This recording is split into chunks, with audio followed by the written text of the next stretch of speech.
है। तो यहाँ पर मैं आपको बता दूं कि रिस्क दो तरीके के होते हैं। एक होता है कंट्रोलेबल रिस्क और दूसरा होता है अनकंट्रोलेबल रिस्क। कंट्रोलेबल रिस्क में वो रिस्क आते हैं जिनके बारे में आपको पहले से पता है और जिनके अगेंस्ट में आप कुछ एक्शंस ले सकते हैं। वहीं अनकंट्रोलेबल रिस्क में ऐसे रिस्क आते हैं जिनके बारे में आप अवेयर नहीं है और जिनको आप कंट्रोल नहीं कर सकते हैं। सबसे पहले अगर अनकंट्रोलेबल रिस्क की बात करें तो 2020 में जब पेंडेमिक आया था और उससे सारे स्टॉक मार्केट क्रैश कर गए थे, तो क्या आप इसे कंट्रोल कर सकते थे? ऐसे ही जब रशिया और यूक्रेन का वॉर स्टार्ट हुआ और उससे जो ग्लोबल इन्फ्लेशन प्रेशर आया, क्या आपको उसके बारे में पहले से पता था और आप उसको कंट्रोल कर सकते थे? तो ये ऐसे इवेंट्स हैं जिनके बारे में हमें पहले से पता नहीं था और इनको हम कंट्रोल नहीं कर सकते हैं।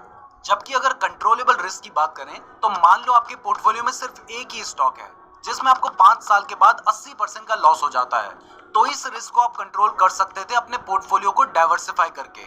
ऐसे ही अगर आप एक पर्टिकुलर इंडस्ट्री में इन्वेस्ट करते हो और वो पूरी इंडस्ट्री ही डाउन चली जाती है, तो उसको भी आप कंट्रोल कर सकते थे।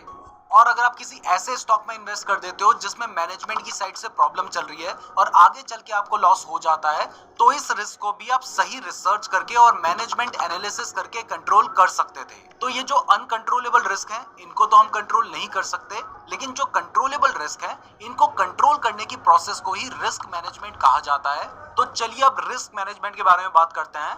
तो अपनी इन्वेस्टमेंट में रिस्क मैनेजमेंट मेनली 5 तरीके से किया जा सकता है। इसमें सबसे पहले रिस्क प्रोफाइलिंग आता है। अगर आपको पता ही नहीं है कि आप कितना रिस्क ले सकते हैं, तो फिर आप उस रिस्क को मैनेज कैसे करेंगे, रिस्क को कंट्रोल कैसे करेंगे? इसलिए आपको सबसे पहले ये पता करना होता है कि आप कितना रिस्क ले सकते हैं और इसको रिस्क प्रोफाइलिंग कहा जाता है। रिस्क प्रोफाइलिंग करने के लिए ऑनलाइन बहुत सारी फ्री वेबसाइट्स हैं जहां पर जाकर आप अपनी रिस्क प्रोफाइलिंग कर सकते हैं। अब जब रिस्क प्रोफाइलिंग करके आपको समझ आ जाएगा कि आप कितना रिस्क ले सकते हैं, तो इसके बाद रिस्क मैनेजमेंट करने का दूसरा स्टेप है डाइवर्सिफिकेशन करना।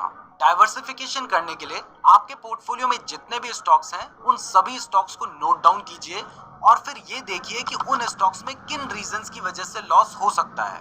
अगर आपको ज्यादातर स्टॉक्स में कॉमन रीजंस नजर आ रहे हैं, तो इसका मतलब है कि आपको डाइवर्सिफिकेशन करने की जरूरत है। अब ये जो डाइवर्सिफिकेशन है ये आपको दोनों सेक्टर और स्टॉक्स के हिसाब से करना है। इसके बारे में हम ऑलरेडी बात कर चुके हैं। इसके बाद रिस्क को कंट्रोल करने के लिए थर्ड स्टेप जो आपको लेना है वो है एसेट एलोकेशन। ये एक बहुत अच्छा तरीका है जिससे आप रिस्क को मैनेज कर सकते हैं। इसमें आपको